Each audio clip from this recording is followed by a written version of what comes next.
Hi Year 3, welcome to Friday's reading session. Now this week you've been doing some brilliant retrieval by skimming and scanning to find information in text and in pictures. And for today's starter we're going to take that one step further because we're going to start skimming and scanning everywhere. Because we're going on a word hunt.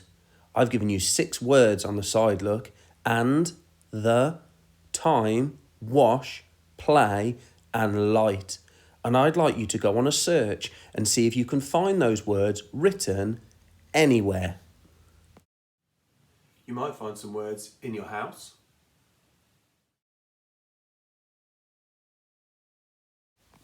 Don't make a mess though.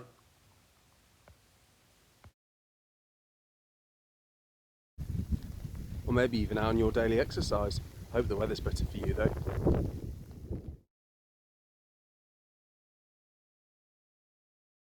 How did you get on Year 3? Did you manage to find many of those words? Now it's time for our main activity, and today it's a little bit different to the sessions earlier this week because today is a book babble session where you're going to get a chance to have 15 or 20 minutes or however long you want really, just to sit, relax and enjoy a book that you've got at your house. Such a lovely opportunity to be able to read for pleasure and relax after a brilliant week's home learning. After you've had the 15 minutes, we'll look at a few questions together to do the babble part, to talk about that book and see whether you enjoyed it, why you enjoyed it, and maybe someone you'd like to recommend it to. Here are some things to consider while you enjoy your book today. Have you chosen a fiction or non-fiction book? Why did you choose it? And who would you recommend the book to? And why? Why do you think they'd like it? Which words or phrases did you particularly like? Perhaps you could use some in your writing. What other books is it similar to? And how is it similar to them? Who is the author? Who's the illustrator? And do you know any other books by that author or that illustrator has decorated? What was your favourite part of the book or story and why? You might just want to talk about these things or think about them after you finish reading, or you might want to write some of them down and send them through to the Year 3 email address to share your ideas with your teachers. So, find yourself a nice, quiet, comfy space. Make yourself a drink if you want. This would be a great chance for your mum or dad or carer to have a well-earned tea or coffee break as well while you enjoy your reading. Choose a book that you think you'll enjoy reading. I've gone for The Greatest Magician in the World, which, if you get a chance to ever find this book, is amazing because it's got all sorts of little magic tricks in there as well. Make yourself comfortable and enjoy. I'll see you in 15 minutes. I hope you enjoyed that Year 3. Don't forget to have a look at some of these questions now for you to either think about, chat about, or maybe even write down some information about the book that you enjoyed and send it through to your Year 3 teachers. Well done for another super week of home learning. We're going to finish this week's reading sessions by finishing chapter 4 of Fizzlebert, Stump. Enjoy! The room was full of more books than he'd ever seen in his life. Brilliant! Amazing! Just looking along one shelf at random and reading the titles, it seemed that every single book was different. Where to begin? He shut his eyes and pulled out the first book his hand fell on. The title was The Great Zargo of Fizzlebert and the Flying Death Robots of Mars. He tried saying the unfamiliar words, and after just 2 goes he thought he could pronounce them properly. Reading the back of the book, it said it was about a big war between 2 alien races. And yes, it had robots. Flying ones. From Mars. Well, if that wasn't right up his alley, which is a different way of saying if that wasn't his cup of tea, which I didn't say because Fizz didn't drink tea, preferring hot chocolate or cold squash, then he didn't know what was. He looked at the price that was printed at the bottom of the back cover, just next to the barcode. Looking in his purse, he had just enough money to buy the book. They would only be in this town another couple of days before the circus moved on, and he might never find his way back to this library, and he really wanted to find out what the Great Zargo was. He quickly made a decision. "Excuse me," he said a minute later to the lady at the front desk. "I'd like to buy this book, please."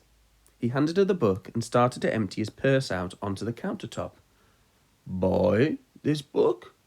Miss Toad asked, the words rolling out of her inky mouth like curious boulders. Yes, please. But you don't need to buy the book. This is a library. Please, don't laugh at Fizz. I know that you know, and you know that I know that you know how a library works because we've been to them and we've all borrowed books. Sometimes we borrowed them for fun, sometimes to do some homework. Sometimes we had to get a book out or take one back for our granny. The important thing to remember is that we've been there and done it. Fizzlebert, as I said in the last chapter, had never been to a library before. He wasn't to know how they worked. Naturally, looking around at all those books, he thought the place was just a big bookshop. Imagine how surprised he was when she told him he could borrow the book and didn't have to pay anything. How brilliant is that? What? He said. You mean I can just have it? No, she rumbled, but you can borrow it. Are you sure I can borrow this one? Yes, of course. But are you sure about this one? He wondered if she was making it up, or if there was a special offer on certain selected books. Yes, you can borrow them all. Well, only 4 at a time, but I can borrow them all, he said, his mouth falling open. He looked around at the shelves, tall and dark and looming, but filled to the brim with books. More books than he could ever imagine reading in an entire lifetime, and he could just borrow them all. Yes, you can borrow any of them, Miss Toad went on. All I need to do is scan your library card and stamp the book, and it's yours for the next 4 weeks. You can leave this one here for the moment and go and choose some others, if you like. I'll keep it safe for you. There was something in what she just said which had caught hold of Fizz's ears, something that he'd heard but hadn't quite understood. What was it? Library card, he said after a moment. Yes, your library card, Miss Toad said. The card that says you're a member of the library. A member of the library? She leaned over the counter to look at him closer. Her big round face loomed like the bookcases had, and her glasses slid down from her hair over her forehead to land, plop, on her nose. Her eyes became enormous. The lens were very thick. The ink stains round her mouth moved weirdly as she talked.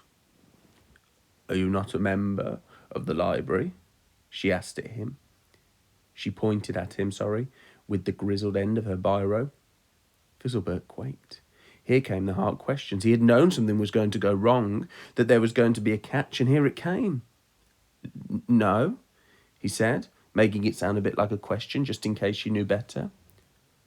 Well, you'll want to join them, won't you? She smiled in such a way that her cheeks wobbled like 2 blue-spotted jellies. It was her way of being friendly, he decided. Yes, I think so. Is it complicated? No, it's very easy, she burped. Fizz felt relieved. She reached under her desk and brought out a folder with some forms in and tapped at the top one with her pen.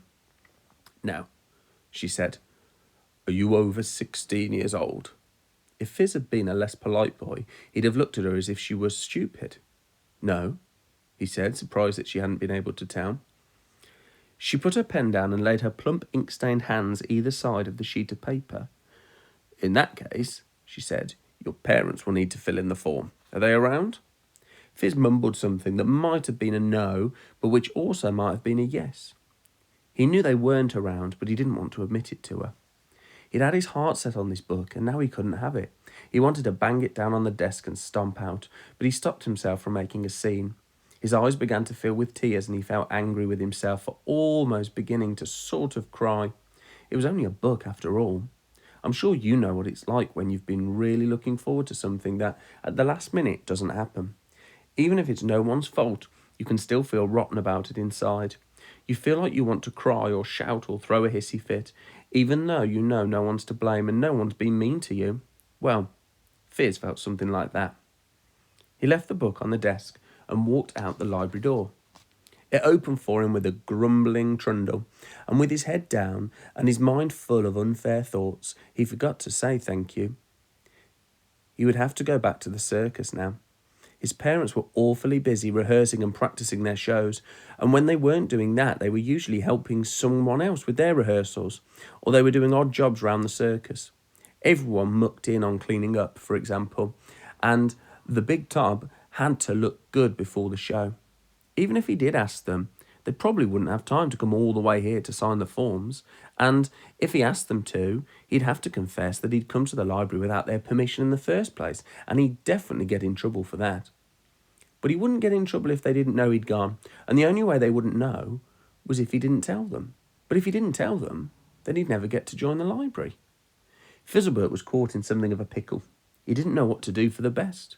Wiping away his tiny tears, he grudgingly began down the road toward the trees, through which the path led back to the park. There wasn't a lot else he could do. But as he started off, a voice behind him called, "Little boy, do wait a minute, won't you?" He turned round, and there was a little old lady stood outside the library waving at him. Beside her was a gentleman he assumed was her husband. They were both very short, not much taller than he was. The old lady walked towards him. "We couldn't help but overhear what you were saying to the lady in there." She gestured behind her towards the library, "and we wondered if we might be able to help. You did look sad." And it's there that this chapter stops. Who are these old people? How might they be able to help? What will Fizz do next? These questions are the sort of things an author dangles at the end of a chapter, in the hope that they will make you want to read the next one in order to find out the answers. It's an old trick. I do hope it still works. And that's where we're going to leave it for this week, Year 3. We'll start Chapter 5 next week. Well done for another week of brilliant home learning. Enjoy a good rest over the weekend, and I look forward to seeing you all again next week. Bye-bye.